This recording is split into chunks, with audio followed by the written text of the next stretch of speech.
One of Ralph Waldo Emerson's famous quotes states, "For every minute you remain angry, you give up 60 seconds of peace of mind." Anger is usually the beginning of abuse if one lets it get out of control. This quote is one that abusers should take into consideration when thinking about not only the happiness and well-being of their loved ones, but of their own too. Abuse is not limited to physical battery, but can be defined as emotional and mental maltreatment as well. Today, I'm going to tell you about multiple different definitions of abuse, which include physical, emotional, and mental aspects. According to domesticviolence.org in 2009, domestic violence and emotional abuse are behaviors used by one person in a relationship to control the other. Partners may be married or not married, heterosexual, gay or lesbian, living together, separated, or dating. This is only one of the many definitions of abuse. Now I'm going to go on to the topic of physical abuse. Most people know that physical abuse can involve hitting, pushing, choking, kicking, or other types of physical domestic violence. But there are some happenings that are considered physical abuse that a lot of people don't know about.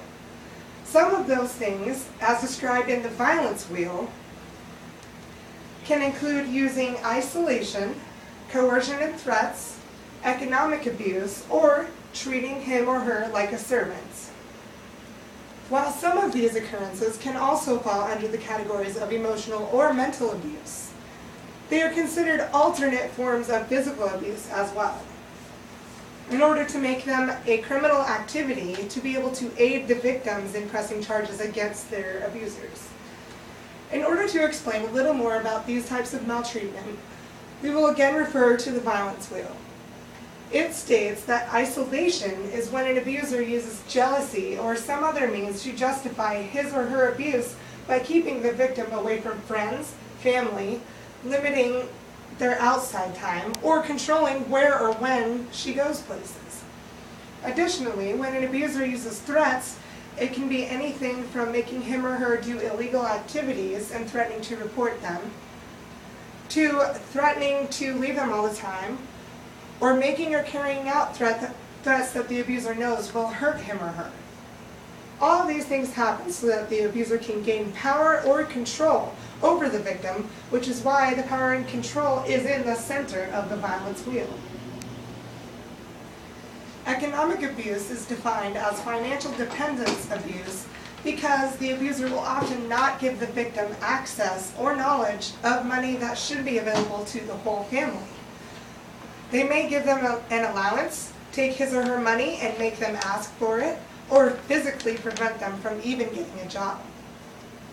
Also, treating the victim like a servant is not only demeaning emotional and mental abuse, but it is also considered physical abuse because of the physical strain it can cause the victim, according to domesticviolence.org.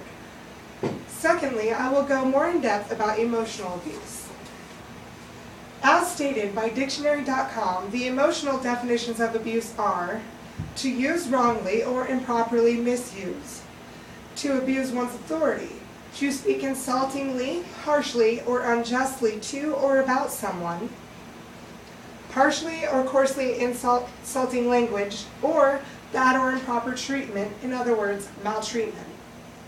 Some synonyms of abuse are slander, aspersion, censure, and invective, all meaning strongly expressed disapproval.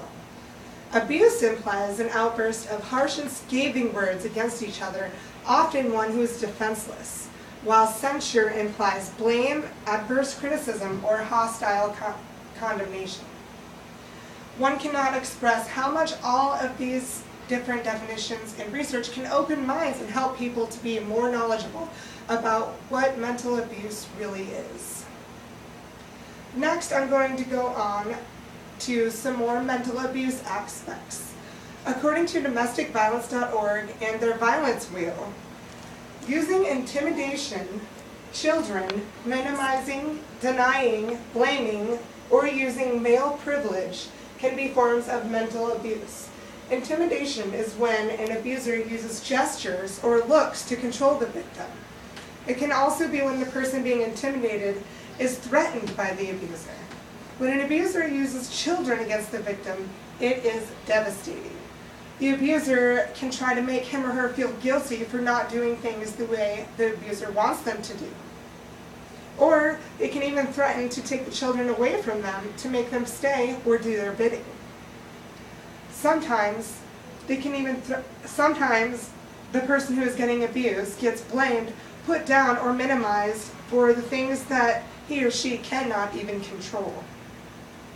Also, there's a phenomenon called male privilege, which I had mentioned above, in which some males use to abuse their victims. This is when the male abuser acts or says he is the master of the castle and throws his weight around.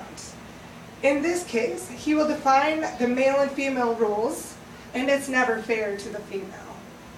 He gets to make all the big decisions while she gets treated like a servant. This is widely known as mental abuse, as related on the violence wheel, and it isn't fair to anyone in the relationship to live so unhappily. In conclusion, I have told you all about the different categories of abuse. That is physical, emotional, and mental abuse. While researching, one statement caught my eye and my heart when reading the inspirational quotes on Rebecca Burns' page labeled "The Last Straw." If one is an abuser of any kind, hear this very well and take it into consideration when asking if one should change.